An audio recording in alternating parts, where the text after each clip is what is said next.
آپ کیسا دیکھ رہے ہیں کہ تحریک عدم اعتماد واقعی اپوزیشن سیریس ہے؟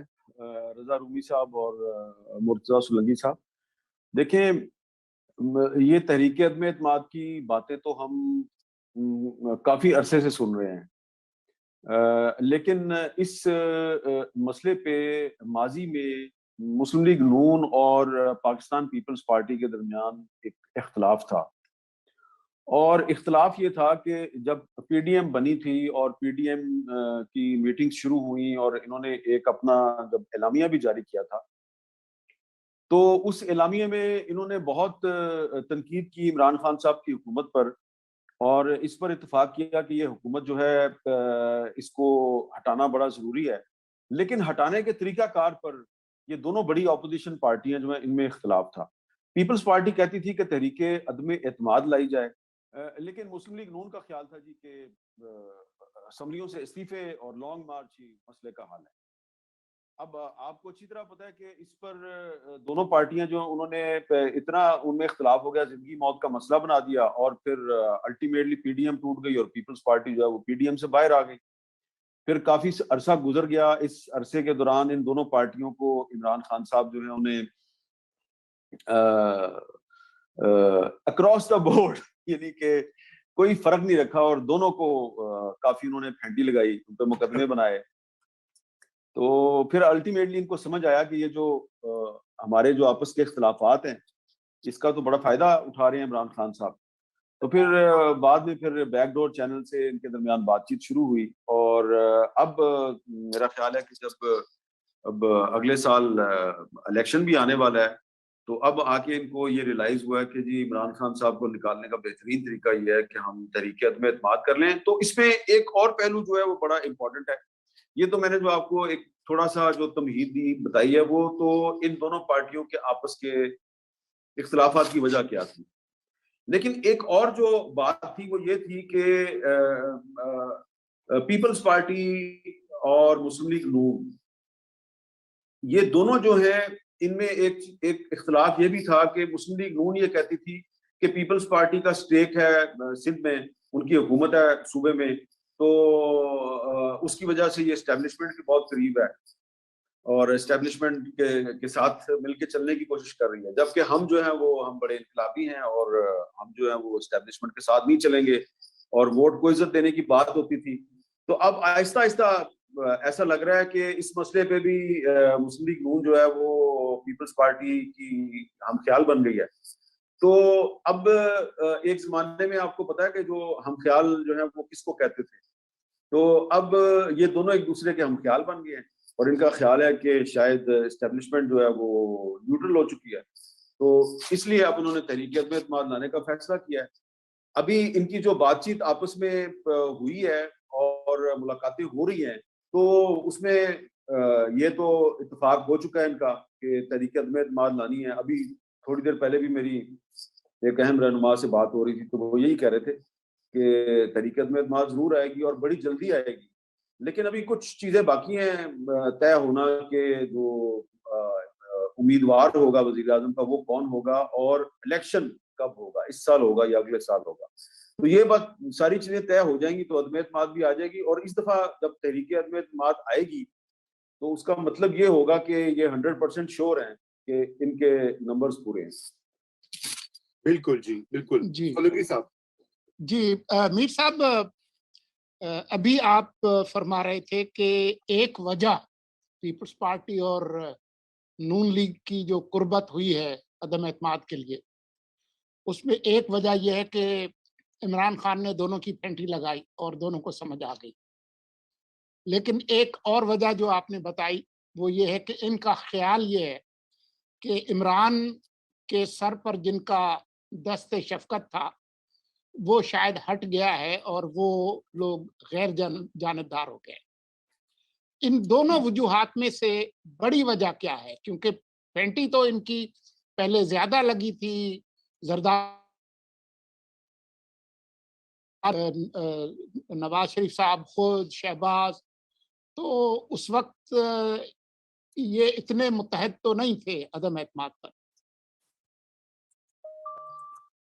سولنگی صاحب، مجھے پتا تھا کہ آپ ایسا سوال کریں گے کہ میں پھنس جاؤں گا اور دیوار کے ساتھ لگا دیں گے آپ مجھے اور میرے پاس بھاگنے کا راستہ نہیں ہوگا.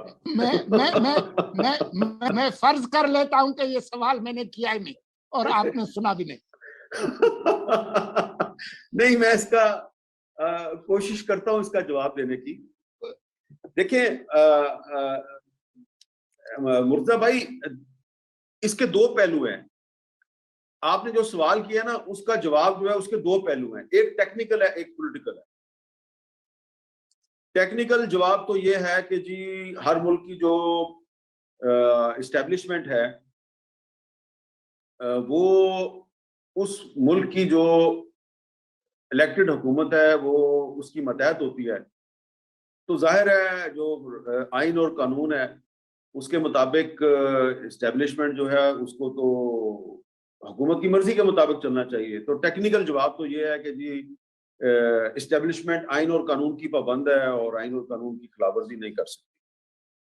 لیکن جو پولیٹیکل ریئلٹیز ہیں پاکستان کی وہ ذرا ڈیفرنٹ ہیں. ہسٹوریکل پرسپیکٹو میں دیکھ لیتے ہیں اور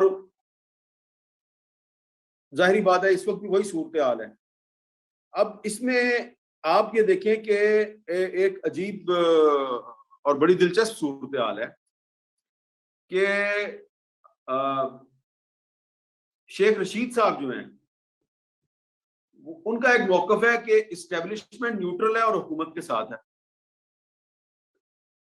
حکومت کی اتحادی جماعت مسلم لیگ کاف کے ایک سینئر رہنما ہے سینیٹر کامل علی آغا, وہ کہتے ہیں جی کہ اسٹیبلشمنٹ کو تو نیوٹرل ہی ہونا چاہیے لیکن وہ نیوٹرل نہیں ہے, وہ تو عمران خان کے ساتھ ہے. اور دوسری طرف وہ پارٹیاں جو تحریک عدم اعتماد لانا چاہ رہی ہیں وہ پبلکلی یہ بات نہیں کہہ رہی لیکن ہمیں بند کمروں میں وہ اس طرح ہاتھ ہلا ہلا کے انگلی گھما گھما کے وہ کہتے ہیں او پائی جی اسٹیبلشمنٹ نیوٹرل ہو گئی ہے. کہتے ہیں اچھا جی آپ صحیح کہہ رہے ہوں گے, یقین کیسے آ گیا آپ کو کہ اسٹیبلشمنٹ نیوٹرل ہوگی؟ تو کہتے ہیں بس وہ نیوٹرل ہو گئی ہے. تو اب وہ اتنا زور لگا کے کہتے ہیں کہ نیوٹرل ہو گئی ہے کہ ہاسا نکل جاتا تھوڑا. بالکل. تو جب ہاسا نکل جاتا ہے تو اس کے بعد آپ کہتے ہیں اچھا جی پھر ہوگی اچھی بات ہے اگر ہو گیا نیوٹرل. لیکن شیخ رشید صاحب جو ہے وہ ان کی جو نیوٹرلٹی کا جو ڈیفینیشن ہے وہ اور ہے, کامل علی آغا صاحب کی اور ہے, شہباز شریف صاحب کی اور ہے, اور مولانا فضل الرحمان صاحب بھی کہتے ہیں کہ نیوٹرل ہو گئی. مولانا صاحب نے خود مجھے کہا کہ نیوٹرل ہو گئی. تو بھائی جان اب اگر مولانا فضل الرحمان صاحب نے مجھے کہہ دیا ہے کہ اسٹیبلشمنٹ نیوٹرل ہو گئی ہے تو میری یہ مجال کہ میں ان کو چیلنج کروں. بالکل. لیکن آپ نے سب کی باتیں تو حامد صاحب ظاہری بات ہے آپ انفارمیشن تو گیدر کرنے کے ماہر ہیں اور اس کی بنیاد پہ تجزیہ کرتے ہیں. آپ کا کیا پرسنل کیا تجزیہ ہے مجھے یہ بتائیں, جو کہ میرے خیال سے ہمارے دیکھنے والے بھی اس میں انٹرسٹڈ ہوں گے کہ حامد میر کیا سمجھتے ہیں کہ کیا واقعی نیوٹرل ہو گئی ہے یا نیوٹرلٹی کی طرف سفر ابھی جاری ہے؟ دیکھیں ایک تو انڈیکیٹر آیا تھا نا پچھلے دنوں, ایک انڈیکیٹرز ہوتے ہیں نا کچھ, یہ جو کچھ دن پہلے خیبر پختونخوا میں بلدیاتی الیکشن ہوا تھا. تو اس بلدیاتی الیکشن میں اکثر جو بڑے شہر تھے وہاں سے KUI جیت گئی اور اپوزیشن کی پارٹیاں ANP کہیں سے جیت گئی, مسلم لیگ نون جیت گئی. تو یہ ایک انڈیکیٹر ہے اور اس انڈیکیٹر کو اگر آپ سامنے رکھیں تو لگتا ہے کہ اس طرح سے اب مداخلت نہیں ہو رہی. لیکن دوسری طرف جو کامل علی آغا صاحب نے کہا ہے وہ بھی بڑا امپورٹنٹ ہے. وہ یہ کہا ہے کہ ان کا ایک خیال ہے کہ اسٹیبلشمنٹ نیوٹرل نہیں ہے. تو جس دن انہوں نے یہ بیان دیا اس کے اگلے دن الیکشن کمیشن آف پاکستان نے فیصل واڈا کو ڈسکوالیفائی کر دیا. تو اب فیصل واڈا صاحب کا جو کیس ہے وہ تو بڑا سمپل تھا. تو یہ بات جو ہے میں نے لکھی بھی ہے اپنے DW والے کالم میں, اور کل پرسوں میں نے ایک جگہ پہ ایک اہم رہنما کو یہ میں نے کہا بھی ہے, کاف لیگ کے ایک اہم رہنما تھے, ان کو میں نے کہا ہے کہ بھئی اگر آپ یہ سمجھتے ہیں کہ وہ نیوٹرل نہیں ہے اور ابھی تک وہ عمران خان کے ساتھ ہیں تو پھر فیصل واڈا ڈسکوالیفائی کیسے ہو گیا. تو یہ دو انڈیکیٹر جو ہے نا یہ کہہ رہے ہیں ایک خیبر پختونخوا میں جو بلدیاتی الیکشن تھا اور دوسرا فیصل واڈا کی ڈسکوالیفیکیشن. یہ دو انڈیکیٹر کہتے ہیں کہ وہ نیوٹرل ہو گئے ہیں. لیکن مسلم لیگ نون کے ایک بہت سینئر رہنما جو اس ساری صورتحال میں کچھ ڈسٹرب مجھے لگ رہے ہیں، وہ مجھے پرسوں یہ کہہ رہے تھے کہ اگر وہ نیوٹرل ہیں تو پھر یہ جو پارلیمنٹ سے جو اسٹیٹ بینک کی انڈیپینڈنس کا اٹانومی کا جو بل منظور ہوا ہے، یہ تو بل منظور نہیں ہونا تھا. تو یہ تو منظور کروانے کے لیے فون آیا لوگوں کو، تو وہ کیوں آیا فون؟ تو میں نے کہا جی اب مجھے نہیں پتا کہ فون آئے یا نہیں آئے، لیکن اگر آپ کہہ رہے ہیں کہ آئے ہیں تو آئے، بالکل آئے ہوں گے. انہوں نے، کیونکہ ہم پارلیمنٹ لاجز میں بیٹھے ہوئے تھے، انہوں نے فون کیا کسی کو، وہ آپ کہاں ہیں، کسی کو کہا آپ کہاں ہیں، انہوں نے کہا میں ادھر ہی ہوں. انہوں نے کہا ذرا 1 منٹ آنا، ذرا ایک دوست ہے اس سے بلوانا. وہ تھوڑی دیر میں پی ٹی آئی کے ایم این اے صاحب آگے وہاں. اب مسلم لیگ نون کے ایم این اے کا اپارٹمنٹ ہے پارلیمنٹ لاجز میں، وہاں پہ پہلے ایک آیا پی ٹی آئی والا، پھر دوسرا آ گیا پی ٹی آئی والا، پھر تیسرا آ گیا پی ٹی آئی والا. اب 3 پی ٹی آئی والے اور ایک مسلم لیگ نون والا اور ایک یہ خادم خاکسار. اس نے کہا اس کو بتاؤ بھائی کہ یہ بل کیسے منظور ہوا ہے. وہ تینوں پی ٹی آئی کے ایم این اے کہتے ہیں جی ہم چاہتے تھے یہ بل منظور نہ ہو. ہم ان کی پارٹی کے پاس گئے، ہم پیپلز پارٹی والوں کے پاس گئے کہ یار یہ بل منظور نہیں ہونا چاہیے، ہم کس منہ سے جائیں گے اپنے ووٹر کے پاس. تو ان سے آپ پوچھیں کہ انہوں نے ہمیں کیا جواب دیا. تو میں نے نون لیگ والے سے کہا ہاں جی بتائیے آپ نے کیا جواب دیا. انہوں نے کہا جی ہم تو فیصلہ کرنے والے نہیں ہیں نا بھائی، ہم نے جا کے پھر اپنی لیڈرشپ سے بات کی. تو ہماری لیڈرشپ نے کہا کہ نہیں یہ بل کٹو، یہ نکالنا ہے، یہ نکالنا ہے، اس کو پاس کرانا ہے. تو اس کے بعد پھر ایک ڈرامہ کیا گیا قومی اسمبلی میں بھی اور سینٹ میں بھی، اور وہ ڈرامہ کرنے کے بعد پوری قوم کو بیوقوف بنایا گیا. تو اس کا مطلب یہ ہے کہ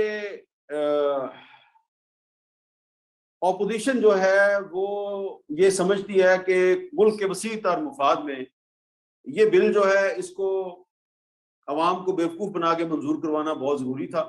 نیشنل انٹرسٹ یہی تھا، اور ان کا خیال ہے کہ وہ نیوٹرل ہو گئے.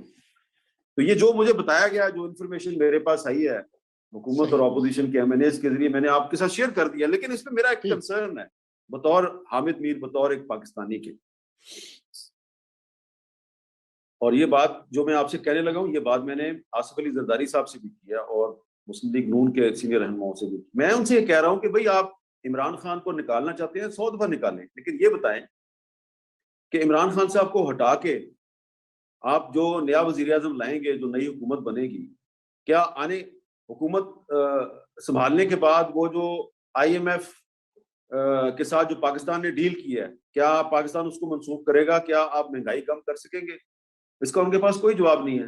میں نے کہا جی یہ جو جوڈیشری کے خلاف کمپین چل رہی ہے، یہ جو میڈیا پہ غیر اعلانیہ سینسرشپ لگا ہوا ہے، کیا یہ ختم ہوگا؟ اس کا ان کے پاس کوئی جواب نہیں. وہ کہتے ہیں جی پاکستان ڈوب رہا ہے، پاکستان بچانا ہے، ایک دفعہ عمران خان کو نکالو پھر دیکھا جائے گا. تو کوئی واضح ایجنڈا ابھی ان کے پاس نہیں ہے کہ یہ عمران خان کو اگر نکالنا چاہ رہے ہیں تو ابھی کیوں کٹھے ہوئے ہیں اور پہلے کیوں نہیں کٹھے ہوئے تھے، اور اب اگر اس کو نکالنے میں کامیاب ہو جاتے ہیں تو پاکستان کے عام آدمی کو کوئی ریلیف ملے گا یا نہیں ملے گا.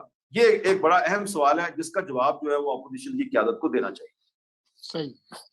میر صاحب یہ بتائیں کہ یہ جو اچانک جو بھونچال آیا ہے سیاست میں، وہ آپ کو یاد ہوگا کہ اب حال ہی میں لاہور میں جب ضمنی انتخابات ہوئے جس میں پیپلز پارٹی بمقابلہ نواز نون لیگ تھی، تو ہارنے کے باوجود مسکراہٹ جو ہے وہ زیادہ تر پیپلز پارٹی کے لیڈرز کے چہرے پہ تھی. اور زرداری صاحب نے جو تقریر کی لاہور میں، وہ کچھ زیادہ رحمدلی سے بھرپور نہیں تھی نون لیگ کی طرف، جو کلمات انہوں نے ادا کیے.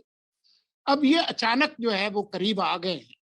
اس میں پیش رفت نواز شریف کی ہے، شہباز شریف کی ہے، یا نون لیگ کی ہے، یا زرداری صاحب کی ہے، یا وہ لوگ جو کہ اب نیوٹرل ہو گئے ہیں ان کی ہے؟ یا سب کی؟ سلنگی صاحب کوئی آسان سوال بھی کر دیا آپ نے. میں دہراتا ہوں، میں نے یہ سوال کیا ہی نہیں میں نے سن لیا سوال سن لیا. آپ کے سوال کا ایک ایک لفظ جو ہے وہ خنجر بن کے مجھے آگے سے اور پیچھے سے کچوکے لگا رہا ہے. مجھے سمجھ نہیں آ رہی جواب کدھر سے دوں. دیکھیں نا، یہی تو مسئلہ ہے نا پاکستان کا.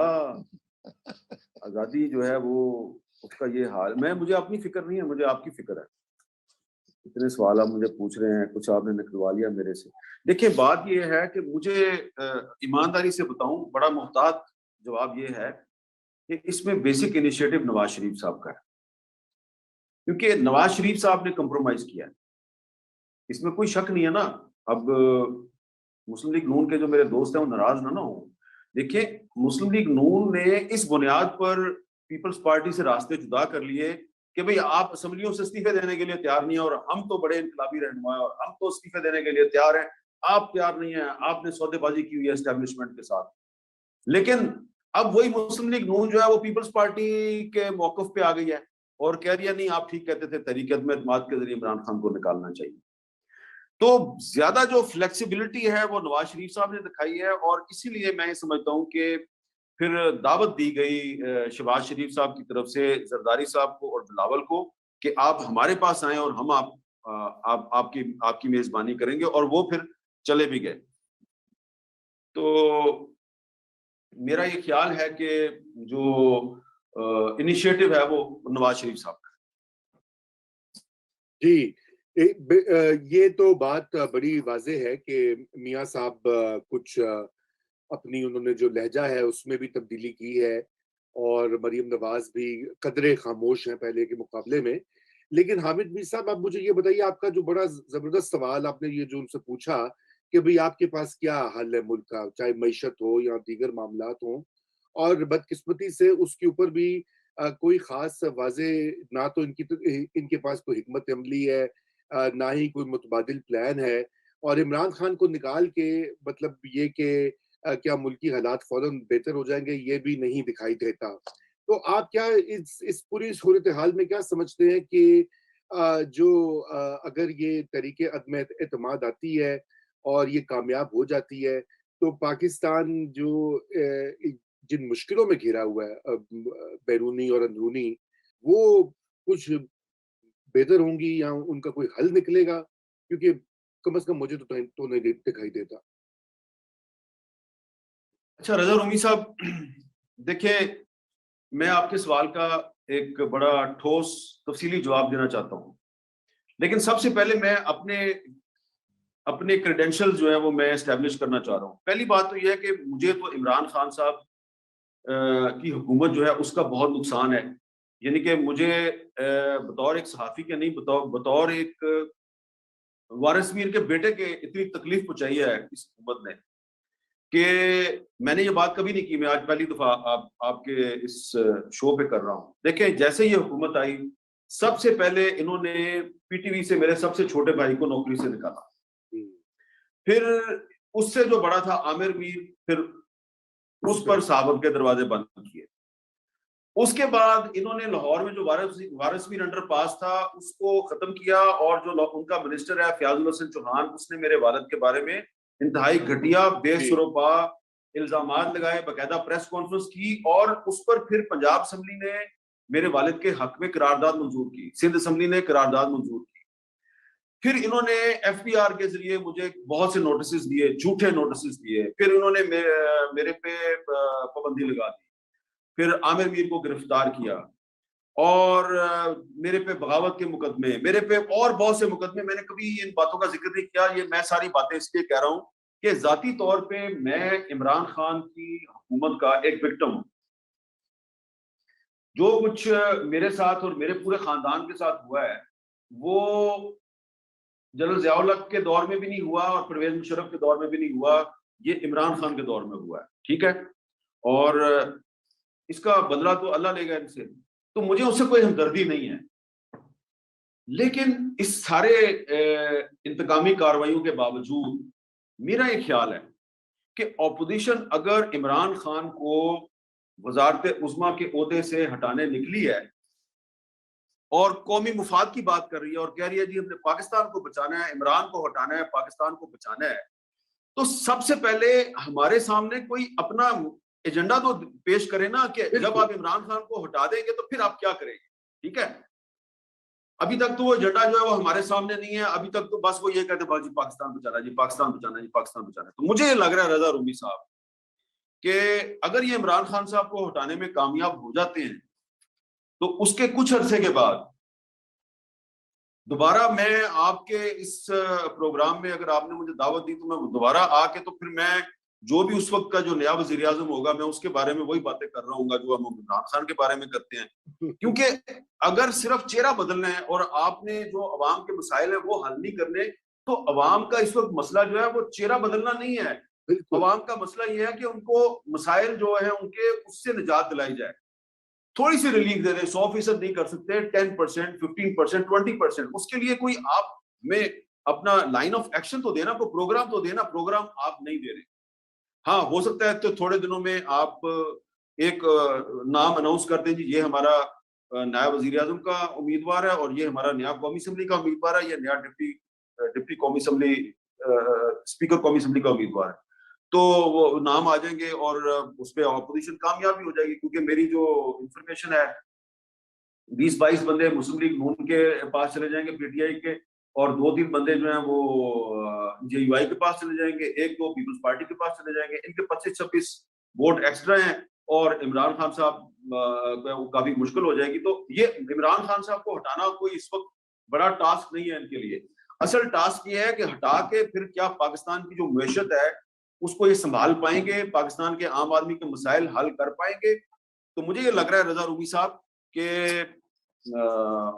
پھر کل کو جب ہم ان پہ تنقید کریں گے کہ بھئی آپ نے عمران خان کو ہٹا دیا ہے لیکن آپ مسائل حل نہیں کر سکے، تو پھر جب ہم ان پہ تنقید کریں گے تو مجھے خدشہ ہے کہ کہیں یہ ہمارے ساتھ وہی سلوک نہ کریں جو عمران خان آج کل ہمارے ساتھ کر رہے ہیں. اور ہو سکتا ہے کہ ہم اور آپ آنے والی حکومت کے بھی زیر تاب آ جائیں. بالکل حامد صاحب، یہ تو اس کا تو یہ خدشہ آپ کا بالکل صحیح ہے، کیونکہ بدقسمتی سے یہ ایک ریت بھی پڑ گئی ہے نا، یہ جو کچھ اس حکومت نے کیا ہے میڈیا کے ساتھ اور جس طرح سے آوازیں آپ کو مثلا اسکرین سے غائب کیا، ہم اس کے اوپر بھی آتے ہیں. لیکن میں یہ زرداری صاحب سے جو آپ کی گفتگو ہوئی ہے میں چاہتا ہوں کہ تھوڑا سا اس کے اوپر بھی ہم آپ سے کچھ انفارمیشن لیں کہ انہوں نے کہا زرداری صاحب کو کہ آپ وزیر اعظم بن جائیں. نون لیگ نے کہا اور زرداری صاحب نے کہا نہیں بڑی پارٹی سے ہونا چاہیے. تو آپ اس کے بارے میں ہمیں بتائیں کہ فائنل جو ہے ان کی کیا کہاں پہ جا کے انڈرسٹینڈنگ ہوگی؟ کوئی تیسرا کینڈیڈیٹ یہ اوپر لے آئیں گے یا کوئی ٹرسٹڈ پارٹیوں کا کینڈیڈیٹ ہی ہوگا؟ اور یہ بھی بتا دیں کہ جو جس سیٹ اپ پر یہ اتفاق کرنے جا رہے ہیں اس سیٹ اپ میں کتنا عرصہ چلنا؟ دیکھیں یہ چیزیں تو طے ہونی ہے نا، میں نے تو فیصلہ نہیں کرنا. یہ چیزیں انہوں نے ابھی طے کرنی ہے. ابھی انہوں نے یہ تو طے کر لیا کہ عمران خان کو ہٹانا ہے، اور اس میں جیسا کہ میں نے پہلے بھی کہا مین انیشیٹو مسلم لیگ نون کی لیڈرشپ کا ہے، کیونکہ نمبر گیم انہوں نے پوری کرنی ہے. نمبر گیم مسلم لیگ نون نے پوری کرنی ہے. سینٹرل پنجاب سے اور ساؤتھ پنجاب سے پی ٹی آئی کے تقریباً 2 درجن کے قریب جو ایم این ایز ہیں ان کو کمٹمنٹ دے دی گئی ہے کہ ہم اگلے الیکشن میں آپ کو ٹکٹ دیں گے مسلم لیگ نون کا. اور 2 ایم این اے جو ہیں جے یو آئی کے ان کو بھی یہ کمٹمنٹ دی گئی ہے کہ بھی آپ بھی اگر پی ٹی آئی چھوڑ کے جے یو آئی میں آ جائیں گے تو ہم آپ کو اپنا ٹکٹ دے دیں گے. اور 2 اتحادی حکومت کے اتحادی ایم این اے جو جن کا تعلق سندھ سے ہے وہ پیپلز پارٹی سے بھی ڈیل کرنے کی کوشش کر رہے ہیں. تو نمبر ان کا پورا ہو جائے گا. لیکن مین جو ہے وہ پاور گیم جو ہے نا نمبرز کی، وہ مین مسلم لیگ نون کے پاس ہے. اب مسلم لیگ نون جو ہے وہ تھوڑی سی ریلکٹنٹ ہے کہ وزیر اعظم ہم نے نہیں بننا، پیپلز پارٹی سے بنا دیں کسی کو، زرداری صاحب کو بنا دیں، راجہ پرویز اشرف کو بنا دیں، کسی کو بنا دیں. یہ فیصلہ پیپلز پارٹی جو ہے وہ کہہ رہی ہے کہ ہماری پارٹی کی سینٹرل ایگزیکٹو کمیٹی کرے گی. لیکن یہ کوئی مجھے نہیں لگتا کہ یہ کوئی اتنا بڑا پرابلم ہے. بڑا پرابلم یہ ہے کہ الیکشن پھر جب آپ ہٹا دیں گے تو الیکشن اس سال کرانا ہے یا اگلے سال کرانا ہے. پیپلز پارٹی اگلے سال کرانا چاہتی ہے، مسلم لیگ نون اس سال کرانا چاہتی ہے. تو اس میں مجھے لگتا ہے کہ گیو اینڈ ٹیک ہوگا. مسلم لیگ نون شاید اسی لیے پرائم منسٹرشپ دینا چاہتی ہے پیپلز پارٹی کو کہ ہم آپ کو پرائم منسٹرشپ دیتے ہیں اور آپ بدلے میں اس سال الیکشن پہ راضی ہو جائیں. اب یہ بات طے ہونی ہے. اچھا ایک اور بھی مسئلہ ہے وہ بھی طے ہونا ہے کہ پہلے آپ نے تحریک میں اعتماد مرکز میں لے کے آنی ہے یا پنجاب میں لے کے آنی ہے. تو مجھے لگ رہا ہے کہ یہ پہلے پنجاب میں لے کے آئیں گے. اور دوسری بات یہ ہے کہ جو پی ڈی ایم کی جماعتیں ہیں ان میں بی این پی مینگل جو ہے وہ تھوڑی سی ابھی کلیئر نہیں ہے کہ بلوچستان میں بھی تھوڑے دن پہلے ہی ابھی قدوس پتنجو صاحب جو ہیں ان کو چیف منسٹر بنایا گیا ہے. تو پھر ان کو فوری طور پہ ہم کیسے ہٹا دیں کیونکہ ہمارے پاس تو الیکشن میں جانے کے لیے کوئی پرفارمنس نہیں ہے. ہمیں کچھ ٹائم ملنا چاہیے کہ ہم بھی اپنی پرفارمنس دکھائیں. تو یہ بھی طے ہونا ہے کہ صوبائی اسمبلیوں اور قومی اسمبلی کا اکٹھا الیکشن ہوگا یا صرف قومی اسمبلی کا ہوگا. یہ 2-3 چیزیں ہیں جن کو طے کرنا ابھی باقی ہے. اور ابھی آصف زرداری صاحب کی کچھ دنوں میں ایک میٹنگ ہونے والی ہے مولانا فضل الرحمان صاحب کے ساتھ اور اس میٹنگ سے پہلے ایک پی ڈی ایم کی میٹنگ لاہور میں بھی ہونے والی ہے. تو یہ سب چیزیں جو ہے اس میں طے ہو جائیں گی تو صورتحال واضح ہو جائے گی. لیکن میرے خیال سے یہ طے کرنے کے ساتھ ساتھ یہ پی ڈی ایم اور پیپلز پارٹی اور اے این پی اور وہ تمام پارٹیاں جو عمران خان صاحب کو ہٹانے کے لیے متحرک ہیں وہ ہمیں یہ بتائیں کہ کیا عمران خان کے ہٹنے کے بعد پاکستانی عوام کے مسائل میں کچھ کمی ہو جائے گی یا نہیں ہو. اور میڈیا پہ جو غیر اعلانیہ سینسرشپ ہے یہ ختم ہوگی یا نہیں ہوگی. میر صاحب میرا ایک بڑا معصومانہ سا سوال ہے اگر آپ جواب دینا پسند کریں. جی سلگی صاحب. میرا سوال یہ ہے کہ کیا آپ کے خیال میں نون لیگ اس بات پر راضی ہو سکتی ہے کہ جو نیا سیٹ اپ آئے عمران خان کے بعد وہ کم از کم اس سال نومبر تک برقرار رہے؟ نہیں یہ تو نون لیگ چاہتی ہے نا. یہ تو نون لیگ چاہتی ہے کہ جو نیا سیٹ اپ آئے گا عمران خان صاحب کو اگر یہ 23 مارچ کے آس پاس اگر ہٹانے میں کامیاب ہو جاتے ہیں تو اس کے بعد جو سیٹ اپ آئے گا اس نے الیکشن کروانا ہے نا. تو وہ نون لیگ چاہتی ہے کہ الیکشن اکتوبر نومبر تک ہو جائے. پیپلز پارٹی کہتی ہے نہیں آپ اس الیکشن 2023 میں کروائیں بھلے مارچ میں کروا دیں اپریل میں کروا دیں. تو یہ جو ٹائم ہے نئے الیکشن کا اس پر ابھی ان کا معاملہ طے ہونا ہے. اور یہ جو پی ڈی ایم کا اجلاس ہونے والا ہے لاہور میں میرا خیال ہے اس اجلاس میں یہ سب باتیں جو ہیں ان پر غور کیا جائے گا.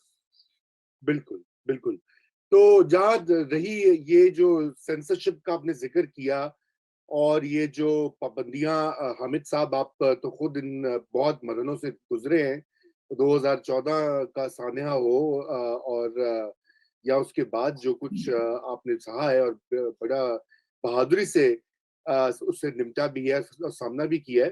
لیکن اب مجھے یہ بتائیے کہ آخر آپ کے تو عمران خان صاحب سے بڑے اچھے تعلقات تھے. آپ نے تو جتنی ان کو کوریج دی اور یہ میں ہمیشہ یہ بات لکھی بھی ہے میں نے کہی بھی ہے کہ آپ کا بہت بڑا ہاتھ ہے عمران خان کا جو سیاسی اسکیچر ہے اس وقت. مجھے خود یاد ہے میں چونکہ آپ کا ریگولر ویور ہوں لاکھوں کروڑوں کی طرح. تو خان صاحب کو تو آپ نے بہت زیادہ اسپیس بھی دی. آپ نے ان کی نیت اور ان کی خلوص اور ان کی جو ہے عزائم تھے پاکستان کے لیے اس کا بھی ساتھ دیا. اس کے باوجود اقتدار میں آگے ایسا کیا ہوا کہ ایک دم پلٹا کھایا انہوں نے اور کس چیز نے ٹریگر کیا ان کو؟ یہ تھوڑا سا رضا آپ نے بڑی خوبصورتی سے میر صاحب کو صنم گر کہہ دیا. نہیں یہ دیکھیں یہ بات ہے کہ حامد میر صاحب نے وہ خیر سارے سیاسی پارٹیوں کو جگہ دیتے رہے لیکن خان صاحب پہ خصوصی شفقت تھی ان کی. تو میں اس لیے یہ کہہ رہا ہوں کہ آخر کیا ہوا کہ یہ کوئی ٹریگر تو ہوا ہوگا کچھ نہ کچھ چکر تو ہوا کہ ایک دم سے یہ ان کا وتیرہ بدلا. جو آپ نے پوری لسٹ بتائی مجھے تو کچھ چیزوں کا نہیں پتا تھا. پی ٹی وی کی نوکری والا آپ نے ذکر کیا انڈر پاس والے کتنی گھٹیا حرکت ہے کوئی بھی گورنمنٹ میں کرے. جی دیکھیں رضا رومی صاحب بات یہ ہے کہ پہلی دفعہ میں نوکری سے نکلا تھا 1994 میں اور اس وقت پرائم منسٹر تھی بے نظیر بھٹو صاحبہ. تو نوکری سے نکالا مجھے یہ کہہ کے گیا تھا کہ حکومت آپ سے خوش نہیں ہے. لیکن اس کا مطلب یہ تو نہیں تھا نا کہ بے نظیر بھٹو صاحبہ جو ہے میں ان پہ سارا ملبہ ڈال دوں. پھر نواز شریف صاحب کی حکومت آئی جب 1997 میں. تو اس وقت تو خود نواز شریف صاحب جو ہیں انہوں نے نصرت جاوید اور عامر متین اور مالک اور ظفر عباس صاحب کی موجودگی میں پرائم منسٹر ہاؤس میں مجھے کہا کہ جی آپ استعفیٰ دے دیں. میں ایک اخبار کا ایڈیٹر تھا, وہ مجھ سے ناراض تھے. تو یہ میرے لیے کوئی نئی چیز نہیں ہے. پھر پرویز مشرف صاحب کو تو میں اس وقت سے جانتا تھا جب وہ کور کمانڈر منگلا تھے, اور ان کے دور میں بھی میں اپنا میرے پہ پابندی بھی لگی اور بھی بہت سے زیادتیاں ہوئیں. لیکن جو کچھ میرے ساتھ عمران خان صاحب کے دور میں ہوا ہے نا, یہ میں یہ نہیں کہوں گا کہ مجھے اس کی توقع نہیں تھی. یہ خود جب عمران خان صاحب حکومت میں نہیں نہ ہوں گے تو وہ بھی یہ کسی نہ کسی دن کہیں گے یار یہ اتنا نہیں کرنا چاہیے تھا کہ چلو حامد میر جو ہے اگر وہ میری کو بات نہیں مان رہا تھا تو اس کے ایک بھائی کو بھی نوکری سے نکلوا دیا, دوسرے کو گرفتار کروا دیا. لیکن جو میرے والد مرحوم کا جو انڈر پاس تھا اس کو تم نے ختم کر دیا, وہ بھی ختم کرو. فیاض الحسن چوہان سے جو پریس کانفرنس کروائی عمران خان نے, وہ ایک میرا خیال ہے بہت بلو دی بیلٹ بات تھی. تو یہ میں باتیں ساری اس لیے ریپیٹ کر رہا ہوں کہ کیونکہ آپ کو واحد آدمی نہیں ہے جو یہ کہہ رہے ہیں کہ آپ نے عمران خان کو بہت کوریج دی. میں نے عمران خان کو کوریج نہیں دی. دیکھیں 2002 میں جب جیو ٹی وی شروع ہوا تھا اور پہلی اس وقت مشرف صاحب نے الیکشن کروایا اور قومی اسمبلی مارز وجود میں آئی تھی اور عمران خان صاحب اپنی پارٹی کے باہر MNA تھے, تو رضا رومی صاحب اس وقت نہ تو بے نظیر بھٹو صاحب پاکستان میں تھی اور نہ عمران خان صاحب پاکستان میں تھے. جی اور قومی اسمبلی میں جب پرائم منسٹر کا الیکشن ہوا تو عمران خان نے ووٹ دیا وزیر اعظم کا مولانا فضل الرحمان. اور پہلی دفعہ جب عمران خان صاحب کو میں نے اپنے شو پہ بلایا تو ان سے یہ پوچھنے کے لیے بلایا تھا کہ بھائی آپ نے مولانا فضل الرحمان کو کیوں ووٹ دیا ہے. اور تو عمران خان صاحب نے آ کے کہا کہ میں نے فضل الرحمان کو ووٹ نہیں دیا, میں نے پاکستان کی اسٹیبلشمنٹ کے خلاف ووٹ دیا ہے. تو بھائی جو آدمی مجھے کہہ رہا ہے کہ میں پاکستان کی اسٹیبلشمنٹ کے خلاف ہوں, پھر جس آدمی نے 2003 میں میرے شو پہ بیٹھ کے مسنگ پرسنز کا مقدمہ جو ہے وہ لڑنا شروع کر دیا, پھر انہوں نے امریکہ کے ڈرون حملوں کی مخالفت شروع کر دی, پھر انہوں نے قبائلی علاقوں میں ملٹری آپریشنز کی مخالفت شروع کر دی, تو کوئی بھی نہیں یہ بات کرتا تھا. اور ایک بہت پاکستان میں ویکیوم تھا, ایک سیاسی خلا تھا. تو خان صاحب کو جب میں بلاتا تھا تو پرویز مشرف صاحب کا میسج آتا تھا جنرل حامد جاوید صاحب کے لیے کہ بھائی اس کو مت بلایا کرو. ہم پرویز مشرف کی مخالفت, اس کی ناراضگی مول لے کے عمران خان کو اپنے شو پہ بلاتے تھے. کبھی کراچی میں میرا شو بند ہو جاتا تھا, کبھی کہیں پہ عمران خان کی وجہ سے. اب وہ عمران خان جب پرائم منسٹر بنا تو جولائی 2019 کی بات ہے کہ میں نے آصف زرداری صاحب کا ایک انٹرویو کیا, اور عمران خان صاحب جو ہیں انہوں نے وہ انٹرویو جیسے شروع ہوا چلتا انٹرویو انہوں نے بند کروا دیا. تو یہاں سے پھر میں نے جو سینسرشپ میرے پہ لگی تو میں نے اس کی سینسرشپ کے خلاف آواز بلند کرنی شروع کی, میں نے اس کی مخالفت شروع کر دی. تو خان صاحب جو ہیں وہ اس پہ خوش نہیں تھے کہ بھئی وہ توقع نہیں کرتے تھے کہ وہ حامد میر جس نے 2013 کے الیکشن میں ہونے والی دھاندلی کے خلاف جو کمیشن بنا تھا اس کمیشن میں جا کے بیان دیا تھا. مجھے عمران خان صاحب کے وکیل نے گواہ کے طور پہ بلایا اور میں نے گواہی دی جا کے کہ ہاں جی الیکشن میں دھاندلی ہوئی سپریم کورٹ میں, اور میں نے ثبوت پیش کیے, میں دھاندلی کے ثبوت پیش کیے. تو وہ اب آپ کے سامنے یہ سب کچھ ہوا. تو اب وہ حامد میر جو ہے وہ کہہ رہا ہے کہ جی عمران خان صاحب جو ہے یہ وزیر اعظم بن کے میڈیا پر پابندیاں لگا رہا ہے. اچھا وزیر صاحبان تھے جو وہ کان میں ہمارے پھونک مار دیتے تھے کہ نہیں ہم نہیں کروا رہے, یہ تو اسٹیبلشمنٹ کروا رہی ہے. اسٹیبلشمنٹ کہتی تھی نہیں ہم نہیں کروا رہے, وہ کروا رہے ہیں. بھائی چیف ایگزیکٹو تو آپ ہے نا, بالکل, تو ذمہ داری تو پھر آپ پہ عائد ہوتی ہے. تو عمران خان صاحب کی جو میرے سے ناراضگی کی بنیادی وجہ تھی وہ یہ تھی کہ ان کو صحافیوں کے حقوق کے لیے آزادی صحافت کے حق میں جو میں آواز اٹھا رہا تھا وہ ان کو اچھی نہیں لگتی تھی. انہوں نے پھر اپنے ٹرولز کے ذریعے جو ہے وہ گالی گلوچ شروع کروائی, جو گالی گلوچ بریگیڈ ہے اس کے ذریعے انہوں نے ایک کمپین شروع کی اور مجھے غدار قرار دیا, پتہ نہیں کیا کچھ قرار دیا. تو دیتے رہے بھائی, یہ پہلی دفعہ آپ غدار کہہ رہے ہیں. پرویز مشرف بھی مجھے یہی کہتا تھا تو آپ بھی وہی کہہ رہے ہیں. تو آپ میں اور پرویز مشرف میں فرقی جو ہے وہ ختم کر دیا آپ نے. تو مجھے تو اب فخر ہے, یہ تو آنے والا وقت آپ کو بتائے گا نا, زندگی اور موت, عزت اور ذلت تو اللہ تعالیٰ کے ہاتھ. بالکل. لیکن یہ تو اب آنے والا وقت اور تاریخ فیصلہ کرے گی کہ جب عمران خان پاکستان کا وزیر اعظم تھا تو حامد میر پر مسلسل 8 مہینے تک پاکستانی میڈیا کے دروازے بند کیے رکھے. پرویز مشرف نے جو پابندی لگائی تھی تو صرف ٹی وی پر پابندی لگائی تھی. اس وقت میں جنگ اخبار میں کالم لکھنے کی اجازت تھی, لیکن عمران خان کے دور میں جنگ اخبار میں بھی میرا کالم بند ہوا, جیو ٹی وی پر بھی میرا شو بند ہو گیا. تو یہ عمران خان صاحب جو ہے نا, اسے جان نہیں چھڑا سکیں گے. یہ جو کچھ انہوں نے کیا ہے میرے ساتھ اور باقی صحافیوں کے ساتھ, جو کچھ کیا ہے, یہ اس سے اب وہ کبھی جان نہیں چھڑا سکیں گے. یہ اب ان کے ساتھ ساتھ چلے گا. تم چھلا لگ گیا ان کے ساتھ, یہ ہمیشہ اب ان کے ساتھ چلے گا. اور ہم بھی یہی پہ ہیں, آپ بھی یہی پہ ہیں. اور اگر عمران خان صاحب کی حکومت نہیں رہتی تو پھر آپ دیکھیں گے کہ یہی عمران خان ہوگا اور اس کی پارٹی کے لوگ ہوں گے کہ جب ہم اس نئی حکومت پہ تنقید کریں گے تو پھر یہ ہمارے لیے تالیاں بجا رہے ہوں گے. لیکن تب تک ہمیں یہ سمجھ آ چکی ہوگی کہ آپ اصل میں کیا ہے. بالکل بالکل. اور یہ جو آخری نقطے ہیں ان کے اوپر مزید بات ہونے کی ضرورت ہے, لیکن چونکہ آج کا وقت ہمارا بالکل ختم ہو چکا ہے, لیکن بہت سی باتیں ایسی کہ جو آپ سے اب نکلوانی پڑیں گی, وہ آہستہ آہستہ ذرا اسٹیپ بائی اسٹیپ ہی ہوگا. تو بہرحال بہت شکریہ آپ کے وقت کا, بہت شکریہ فار جوائننگ.